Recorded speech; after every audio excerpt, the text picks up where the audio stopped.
అనికేత స్థిరమతి భక్తిమాన్ మే ప్రియో నర. రెండిటి ఎందు తుల్యమునెవరు పాటిస్తున్నాడో వాడు మాత్రమే నా భక్తుడు తప్ప సుఖమును తలుచుకు తలుచుకు తలుచుకు తలుచుకు అది లేదని ఏడిచిన వాడు ఎంత దౌర్భాగ్యుడు. అందుకని రెండింటి ఎందు సమతౌల్యమును పాటించి అనుభవించినప్పుడు ఈశ్వర ప్రసాదం అని అనుభవించి వదిలవతల బారేసి, కష్టం వచ్చినప్పుడు ఇది కూడా ఇలా కూడా నాతో స్వామి చెప్పించాడు, తపస్సు చేయించాడు అని అదృష్టమని పొంగిపోయిన వాడు ఎవరో వాడు నా భక్తుడు తప్ప కష్ట సుఖములను చూసుకున్నవాడు నా భక్తుడు కాదంటాడు పరమాత్మ. ఇది సుందరకాండలో స్వామి యొక్క పరాక్రమం. జితేంద్రియం ఏమిటి చెప్పగలిగామంటే మనోజవం మరుతతుల్య వేగం. అది కూడా మనోజవం అని ఆపేస్తే వీడు అసాధ్యం కుల అంటారని దాటానంతే. మరుతతుల్య వేగం జితేంద్రియం బుద్ధిమతాం వరిష్టం. ఇవాళ శివరాత్రి అయితే ఎంత బాగుందనిపిస్తోంది, ఆపలేక శ్లోకాలు.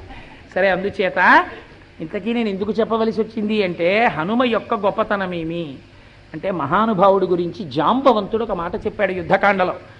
ఇంద్రజిత్ ఎటువంటి బాణాలు కొట్టాడంటే కనురెప్పలకు కూడా కొట్టేశాడు ఇలాగా, మళ్ళీ ఇలా కనురెప్ప వేయకుండా. అందరూ పడిపోయారు, ఒక్క విభీషణుడు హనుమ మాత్రమే లేచున్నారు. విభీషణుడు కాగడా పట్టుకుని వెతుకుతున్నాడు, మన వాళ్ళు ఎక్కడ పడిపోయారో చూసొద్దాన్ని రమ్మని. ఒక్కొక్కడిని వెతుకుతూ పెద్ద ఆయన జాంబవంతుడి దగ్గరికి వచ్చారు. పడిపోయి ఉన్నాడు జాంబవంతుడు. జాంబవంతుడిని చూసి విభీషణుడు అన్నాడు, నాయనా జాంబవంత, నువ్వు కూడా ఇలా పడిపోయావా? నేనెవరో గుర్తుపట్టావా అన్నాడు. సాధారణంగా పడిపోయిన వాడిని ముందే ఏమంటామండి, ఆయనకి స్పృహ ఉందో లేదో నన్ను గుర్తుపట్టారా మాస్టారు అంటారు. వెటకారం అయితే మాస్టర్ మేము గుర్తున్నావా అంటారు. అందుకని ఆయన దగ్గరికి వెళ్ళి నన్ను గుర్తుపట్టావా అన్నాడు విభీషణుడు. అంటే ఆయన అన్నాడు, నాయన ఇంద్రజిత్తు నా కను రెప్పల మీద కూడా బాణం కొట్టాడురా, నా ప్రాణములు శోషించిపోయాయి, అందుకని నేను కను తెరిచి నిన్ను గుర్తుపట్టగలిగిన శక్తి ఇప్పుడు లేదు. ఎందుకని చూసినా కన్ను నీరసపడిపోయింది, గుర్తుపట్టలేదు. కానీ నీ కంఠధ్వని చేత నిన్ను గుర్తుపడుతున్నాను, నువ్వు విభీషణుడు అనుకుంటున్నాను అన్నాడు. అంటే అవును తాత, నేను విభీషణుడను అన్నాడు. అంటే జాంబవంతుడు అన్నాడు, ఇంటికి పెద్ద ఆయన లాంటి వాడు జాంబవంతుడు అంటే బ్రహ్మగారి అంశ, ఆయన ఆవలిస్తే పుట్టాడు ఆయన. వానరేంద్రం మహేంద్ర భయింద్రో వాలినమూర్జితం అంటారు బాలకాండలో, దేవతాంశలతో వచ్చారు వాళ్ళు. అటువంటి జాంబవంతుడు అన్నాడు, ఏ మహానుభావుణ్ణి తన గర్భవాసము చేయించిన తదుపరి కన్నదో, అలా కనడము చేత తాను పునీతురాలైనదో అటువంటి అంజనాదేవి యొక్క కుమారుడైన ఆంజనేయుడు కుశలమా?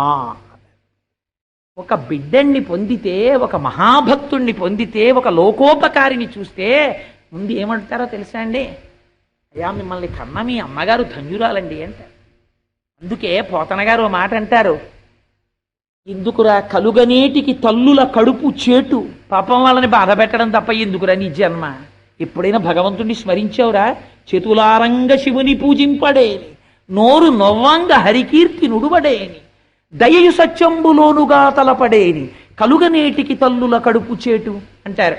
ఇది హనుమ యొక్క ప్రాజ్ఞత. జాంబవంతుడు ఏమన్నాడో చూడండి, అటువంటి అంజనాగర్భ సంభూతుడైనటువంటి ఆంజనేయుడు కుశలమా అన్నారు. అంటే విభీషణుడు అన్నాడు, తాత పరాకుపటావు, ఎవరి గురించి అడగాలి? ఇక్ష్వాకు వంశ సంజాతుడై ఎవరి ధర్మము చేత ఇవాళ సేతువు కట్టబడిందో, ఎవరు సాక్షాత్తుగా రామో విగ్రహవాన్ ధర్మ సాధు సత్యపరాక్రమ అని పిలవబడ్డాడో, ఎవడు 14,000 మంది రాక్షసుల్ని ఒక్కడు నిహతుల్ని చేశాడో, ఎవడు ధర్మమూర్తియో అటువంటి రాముడు కుశలమా అని అడగాలి. అటువంటి రాముణ్ణి అనుగమించి నిస్వార్థంగా వచ్చిన లక్ష్మణుడు కుశలమా అని అడగాలి. లేదా వానరరాజు సుగ్రీవుడు కుశలమా అని అడగాలి. యువరాజు అంగదుడు కుశలమా అని అడగాలి. వీళ్ళందరినీ వదిలి ఆంజనేయుడు కుశలమా అని అడిగావు. ఇది నువ్వు తెలిసి అడిగినదేనా, ఏమైనా మర్మమున్నదా అని అడిగాడు. అడిగితే ఆయన అన్నాడు నవ్వి జాంబవంతుడు, తస్మిన్ జీవతి వీరేతో హతమప్యహతం బలం హనుమాన్ జుజిత ప్రాణే జీవంతోపి వయం హతాహ. నాయనా నేను ఎందుకు ఈ మాట అన్నానో తెలుసా విభీషణ? మొత్తం సైన్యమంతా మరణించినా హనుమ ఒక్కరు బ్రతికుంటే అందరూ బతుకుతారు. మనందరం బతికుండి హనుమ ఒక్కరు శరీరం విడిచిపెట్టేస్తే మనందరం పోతాం. నాకు తెలిసి విషయం, అందుకు అడిగాను ఆంజనేయుడు బ్రతికున్నాడా అని అన్నారు. ఆంజనేయుడు కందుల వెంట నీరు కారుస్తూ పొంగిపోయి ఇలా ఇలా అనలేదు, తాత నీ పాదములు పట్టి ప్రణమిల్లుతున్నవాడు హనుమ అని కాళ్ళు పట్టి నమస్కరించారు. ఆయన అన్నారు, నాయన ఇక్కడ నుంచి ఉత్తర దిక్కుకి ఉత్తరక్షణం ఎగిరి వెడితే సంజీవని పర్వతం ఉంటుంది, అక్కడ 4 ఓషధులు ఉన్నాయి, అందులో మృత సంజీవని అది తెస్తే చచ్చిపోయిన వాళ్ళు బతుకుతారు. రెండవది విశల్యకరణి, బాణపు ములుకులు గుచ్చుకుని స్పృహ తప్పి పడిపోయిన వాళ్ళ శరీరంలోంచి ములుకులు బయటపడిపోతాయి. సావర్ణ్యకరణి, రంగు తప్పిపోతూ మృత్యువునకు దగ్గరైపోతున్న వాళ్ళకి రంగు మారుతుంది. సంధానకరణి, ఎముక పేరంతే స్వామి. ఊరు వేగోద్ధతా వృక్షాముహూర్తం కపివన్ వజం ప్రస్థితా దీర్ఘమత్వానం సబంధు విమహాంధమాహ అని ఒక్కస పిబన్నివ బభౌచాపీ సోర్మిమాలం మహార్ణవం పిపాస రివచాకాశం దదుశ్ర మహాకపి, ఒక్కసారి ఆకాశం తాగుతున్నట్టు వెళ్ళిపోయారు. అంతే, ఇంకా విభీషణుడితో మాట్లాడుతున్నారు, మళ్ళీ మెరుపులు కనబడ్డాయి, దిగిపోయారంతే పర్వతాలతోటి. ఈ ఓషధుల వాసన వచ్చింది, చచ్చిపోయిన వాళ్ళు బతికేశారు, ఎముకలు విరిగిపోయిన వాళ్ళకి అతుక్కుపోయాయి, బాణపు ములుకులు లోపల ఉన్న వాళ్ళకి ఊడి కింద పడిపోయాయి, రంగు మారిపోతున్న వాళ్ళు మళ్ళీ బతికేశారు. ఇంతమంది లేచి వీర హనుమాన్కి జై అంటున్నారు. అసలు ఆ జేజేలు కూడా వినలేదు. మళ్ళీ ఎక్కడి నుంచి తెచ్చారో పర్వతాన్ని అక్కడ పెట్టేయాలి, ప్రకృతి ఎందు భంగము లేకుండా చూసుకోవడం ఎంత గొప్పతనమో చూడండి. ఎందుకైనా మంచిది, రిజర్వులో పెట్టుకుందాం, రావణుడు చచ్చిపోయిన తర్వాత తీసుకెడదాం అనలేదు హనుమ. మళ్ళీ వీటిని పట్టుకుని మళ్ళీ ఎగిరిపోయారంతే ఉత్తరాక్షణంలో. తీసుకెళ్ళి అక్కడ పెట్టేశారు, మళ్ళీ వచ్చి ఇక్కడ నిలబడ్డారు తప్ప చూశారా నేను తెచ్చాను అని వెళ్ళి చెప్పుకున్నట్టు మీకు రామాయణంలో కనపడదు. ఇది మా స్వామి అంటే, ఇది మా స్వామి హనుమంటే. అందుకే సీతమ్మ తల్లి పరీక్ష పెట్టింది. ఎవరొస్తారాయా కోట్ల వానరములలో, నువ్వు వచ్చావు, ఎవరొస్తారు చెప్పు అంది. అంటే ఆయన అన్నారు, అమ్మా ఎంత మాట అడిగావమ్మా, మధ్య శిష్టాశ్చ తుల్యాశ్చ సంతి తత్ర వనౌకసః మధ్య ప్రత్యవరః కశ్చిన్నాస్తి సుగ్రీవ సన్నిధౌ. అమ్మా, రాజాంతఃపురంలో రాజు యొక్క భార్య దగ్గరికి ఎవరినైనా పంపించేటప్పుడు రాజు దగ్గర ఉన్న పరివారములో అందరికన్నా పనికి మాలిన వాడిని పంపిస్తారు. నన్ను పంపారమ్మా నీ దర్శనానికి అంటే, నాకన్నా పనికి మాలిన వాడు సుగ్రీవుడి పరివారంలో లేరు, ఇంకా నాకన్నా అధికులున్నారు, నాతో సమానులు ఉన్నారమ్మా అన్నారు. ఏమి వినయం మా స్వామిది. అందుచేత మనోజవం మరుతతుల్య వేగం జితేంద్రియం బుద్ధిమతాం వరిష్టం వాతాత్మజం వనరయూథ ముఖ్యం శ్రీరామదూతం శిరసా నమామి. ఇన్ని గొప్ప గుణములున్నా రామచంద్రమూర్తితో అనుసంధానం చేయకపోతే ఎవడురా నన్ను పొగిడి మా స్వామి నామని చెప్పనివాడు అని చిన్నబుచ్చుకుంటాడు ఆయన. ఇది ఆయన భక్తి. అందుకని ఇన్నున్నా హనుమా నమస్కారం అంటే ఆయనకి ఇష్టం ఉండదు. శ్రీరామదూతం శిరసా నమామి. శ్రీ సీతమ్మ, రామచంద్రమూర్తి, సీతారాముల యొక్క పాదముల దగ్గర కూర్చుని వినయశీలి అయిన హనుమా రామదాసుడా అని పిలిస్తే, రామదూత అని పిలిస్తేట పొంగిపోతాట స్వామి. అందుకని శ్రీరామదూతం శిరసా నమామి అని అద్భుతమైనటువంటి ప్రార్థనా శ్లోకం. పూర్తవనే లేదు కానీ చాలదా హనుమ జయంతి సందర్భాన్ని పురస్కరించుకొని ఏకాదశి పర్వదినం నాడు అసుర సంధ్య వేళలో స్వామి హనుమ గురించి 4 మాటలు ముచ్చటించుకునేటటువంటి మహద్భాగ్యాన్ని కటాక్షింపబడమే ఈశ్వరానుగ్రహం. కానీ హనుమ గురించి స్తోత్రం చెప్పుకున్నాం గనక రామాయణం గురించి, రాముడి గురించి ఎక్కడ చెప్పామో అక్కడ హనుమ ఉంటారు. మీకే సందేహం అక్కర్లేదు, ఇవాళ సభలో హనుమ ఉన్నారు, ఎక్కడో ఉన్నారు ఆయన. అందుచేత మనందరం చేసిన ప్రార్థనకి స్వామి పొంగిపోయి ఇవాళ మళ్ళీ బయలుదేరాలి. అందుకని అందరం ఒక్కసారి స్వామి మీద నిన్నట్లాగే 5 శ్లోకాలు చెప్పి పూర్తి చేద్దాం. గోష్పదీకృత వారాసిం మశకీకృత రాక్షసం రామాయణ మహామాల రత్నం వందే అనిలాత్మజం అంజనానందనం వీరం జానకీ శోకనాశనం కపీశమక్షహంతారం వందే లంకాభయంకరం అమిషీకృతమార్తాండం గోష్పదీకృతసాగరం తృణీకృత దశగ్రీవం ఆంజనేయం నమామ్యహం మనోజవం మరుతతుల్యవేగం జితేంద్రియం బుద్ధిమతాం వరిష్టం వాతాత్మజం వానరయూధముఖ్యం శ్రీరామదూతం శిరసా నమామి. ఆపదామపహర్తారం దాతారం సర్వసంపదాం లోకాభిరామం శ్రీరామం భూయో భూయో నమామ్యహం. మంగళాశాసనపరైః మదాచార్యపురోగమైః సర్వైశ్చ పూర్వైరాచార్యైః సత్కృతాయాస్తు మంగళం. మంగళం కోసలేంద్రాయ మహనీయ గుణాత్మనే చక్రవర్తి తనూజాయ సర్వభౌమాయ మంగళం. ఉమాకాంతాయ కాంతాయ కామితార్థప్రదాయినే శ్రీగిరీశాయ దేవాయ మల్లినాథాయ మంగళం.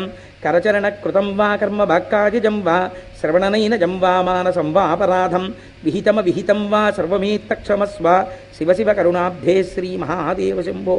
సర్వం శ్రీ ఉమామహేశ్వర పరబ్రహ్మార్పణమస్తు. స్వస్తి. అలాగే స్వామికి ఆకు పూజ అని చేస్తుంటారు. స్వామికి ఆకు పూజ ఎందుకు చేస్తారు? ఎవరైనా చెప్పండి చూస్తాను.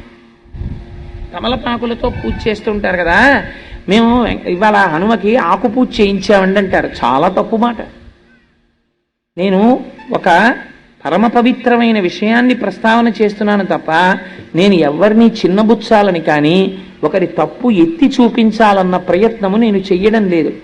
ఎవరైనా ఒకవేళ నాకన్నా తెలియని వాడు ఇక్కడ సభలో ఉంటే వాడు హనుమ యొక్క అనుగ్రహంగా కొంచెం దిద్దుకోవడం కోసం ప్రస్తావన చేస్తున్నాను తప్ప నేను ఎవరిని శాసించి చెప్పడానికి ఎవరి తప్పెత్తడానికి నేను ప్రయత్నము చేయడము లేదు.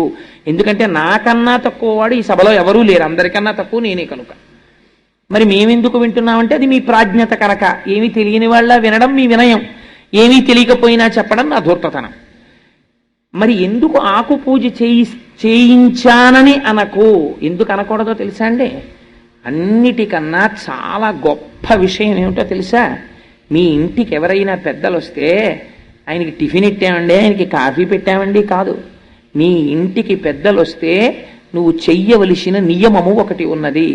ఒక పండు పెట్టి ఇవ్వరాదు, ఒకటి కన్నా ఎక్కువ పెట్టి ఏకజాతి ఫలములను అనగా ఒక 2 అరటి పళ్ళో 2 బత్తాయి పళ్ళో 2 దానిమ్మ పళ్ళో అలాంటివి పెట్టి, ఒకటి కన్నా ఎక్కువ ఆకులతో తాంబూలము పెట్టి, ఒకటి కన్నా ఎక్కువతో వక్కలు పెట్టి వారికి తాంబూలం ఇస్తే మర్యాద. మర్యాదకంతటికి పెద్ద మర్యాద ఏమిటో తెలుసా అండి? తాంబూలం ఇవ్వడం. మా ఎవరింటికో ఎవరో వెళ్ళారనుకోండి, వాళ్ళకి కాఫీ ఇచ్చి పంపించారనుకోండి, మీరు పంపిస్తే ఇంతకన్నా నువ్వు గౌరవమును పొందడానికి అర్హత లేనివాడివి అని వారు చెప్పినట్టు. వారు నీకు తాంబూలం ఇచ్చి పంపించారనుకోండి, 2 అరటిపళ్ళు పెట్టి తామలపాకులు వక్కలు ఇచ్చి నిన్ను పంపించారనుకోండి, వారికి నీ మనస్సులో వారి యందు నీకు గౌరవం ఉన్నది అని గుర్తు. ఆకు పూజ ఎందుకు చేస్తారో తెలుసా అండి? ఈ రహస్యాన్ని మహాభారతంలో విరాట పర్వంలో చెప్పారు. బృహన్నలా రూపంలో అర్జునుడు వచ్చాడు విరాట పర్వంలో కొలువుకి. వస్తే విరాట్ రాజు గారు అర్జునుడిని చూసి ఆశ్చర్యపోయారు. ఏమయ్యా, నిన్ను చూస్తే ఇలా ఉన్నావు, ఇంత తేజస్సుతో, నువ్వు బృహన్నలవా, పేడివాడివా అని అడిగారు. అడిగితే ఆ రోజున విరాటపరం ఎప్పుడైనా చెప్పినప్పుడు చెప్తాను, అందులో ఉండేటటువంటి గమ్మత్తులు.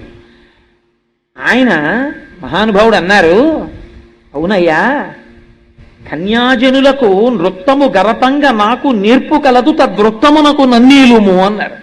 నేను కన్యామునులకు వృత్తం నేర్పుతానయ్యా, నాకు నాట్యం నేర్పుతాను, ఆ పదవి నాకు ఇప్పించవయ్యా చాలన్నారు. అంటే విరాట్ రాజు గారు అన్నాడు, నువ్వు అంతకన్నా చాలా గొప్పవాళ్ళ కనపడుతున్నావయ్యా, శౌర్యం తేజస్సు ఎక్కడికి పోతుందండి? శాతనఖగ్రఖండిత లసన్మజ కుంజర కుంభముక్త ముక్తాతత శైల అంటారు తిక్కన గారు. అటువంటి మహాపరాక్రమవంతుడైనటువంటి అర్జునుడు పేడివాడిగా నాట్యం నేర్పుకోవడమా? నిన్ను చూస్తే నాకు అలా కనపట్టలేదో, నువ్వు చాలా ఉత్కృష్టమైన తేజస్సుతో ఉన్నావు, అందుకని ఉండు, నీకు తాంబూలం ఇస్తాను అన్నాడు. అని ఉత్తరని పిలిచి, అమ్మా ఈ మహానుభావుడికి తాంబూలం ఇచ్చి నమస్కరించు అన్నాడు. ఎందుకో తెలుసా అండి తాంబూలం ఇవ్వడం? నీ యందు ఏదో నేను అర్థం చేసుకోలేని గొప్ప తేజస్సు ఉంది. ఆ తేజస్సును నేను నిర్వచనము చేయలేకపోవచ్చు, కానీ నువ్వు తేజోమూర్తి, ఇటువంటి వాడివి నా ఇంటికి వచ్చావు, నువ్వు రావడం చేత నేను ధన్యతని పొందానని నేను అనుకుంటున్నానని నువ్వు చెప్పడం, వారి యొక్క ఉత్కృష్టతని అంగీకరించడం, వారికి తాంబూలం ఇచ్చి పంపడం. అందుకే పూర్వం ఒక నియమం ఉండేది, ఇంట్లో ఎప్పుడు తాంబూలాలు ఉంచుకునేవారు, తమలపాకులు పళ్ళు ఉంచుకునేవారు. ఉంచుకుని ఆ పళ్ళు నువ్వు తినేగా మిగిలిన పళ్ళు అవ్వకూడదు, అత్తలం వేరే ఉంచుకోవాలి. ఎందుకంటే పెద్దలకి నువ్వు తినేసిన పళ్ళల్లో మిగిలిన పళ్ళు ఇస్తే ఉచ్ఛిష్టం అయిపోతుంది. నువ్వు ఓ అత్తలం అలా పెట్టి ఉంచేవారు. ఏమో నీకు తెలిసిరాడు ఊరక రారు మహాత్ములు వారధముల ఇండ్ల కడకువచ్చుటలెల్లన్ కారణము మంగళములకు నీవొచ్చుట శుభము మాకు నిజము మహాత్మా. ఏ రోజున ఏ రూపంలో ఒక మహాభక్తుడు నీ ఇంటికి వస్తాడో తెలియదు. ఆయన నీ ఇంటికొచ్చి పుచ్చుకున్నదే నిన్ను ధరించేస్తుంది. నిన్నుద్ధరించడానికి పరమాత్మ పంపిస్తాడు. ఎందుకో తెలుసా అండి? భాగవతంలో దశమస్కంధంలో చెప్పారు ఈ రహస్యాన్ని. గర్గుడొస్తే ఇంటికి మహానుభావుడు నందుడు ఎదురెళ్ళి చెప్పాడు, ఊరక రారు మహాత్ములు, వాడేం కోరుకుని రాడు, వాడిని ఎందుకు పంపించాలో ఈశ్వరుడికి తెలుసు. ఏ రోజు పంపించాలో కూడా ఈశ్వరుడికి తెలుసు. ఆ రోజు పంపుతాడు. ఊరక రారు మహాత్ములు వారధముల ఇండ్ల కడకు వచ్చుటలెల్లన్ కారణము మంగళములకు మీరొచ్చుట శుభము మాకు నిజము మహాత్మా అన్నాడు. నేర్పింది మనకి శాస్త్రం. అందుకని విరాట్ రాజు గారు తాంబూలం ఇప్పించాడు.